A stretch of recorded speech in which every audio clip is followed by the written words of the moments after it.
Kamusta mga ka-baller? Welcome sa Baller Updates. At syempre kung bago ka pala nga po sa ating channel, make sure nakalike ka na, nakashare, syempre nakasubscribe, nang updated ka sa mga ipinapalabas nating NBA updates.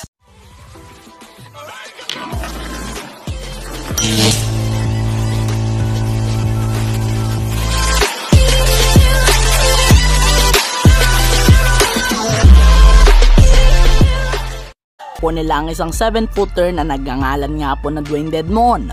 Isang center na napakatangkad at syempre mahusay sa depensa. Bago pa nga po maging isang Melo Anthony, magpasa hanggang ngayon nga po ay isa nga po siyang free agent. Sobrang ganda nga po ng ipinapakita ni Carmelo Anthony para sa team ng Los Angeles pa nga po ang kanilang lineup. So hindi pa nga po naging kontento itong si Chris Paul sa kasalukuyang lineup nila ngayon. Pero kayo Suns fans, gusto nyo ba makuha itong si Carmelo Anthony? Please comment down below.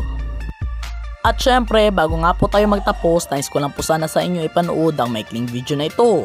Kamusta ka, baller? Napadaan ka lang po ba sa ating channel at baguhan ka lang nga po ba? At syempre ka, baller, kung nagustuhan mo ang video ito, i-like mo na yan bilang pakita na gusto mo ang ating video.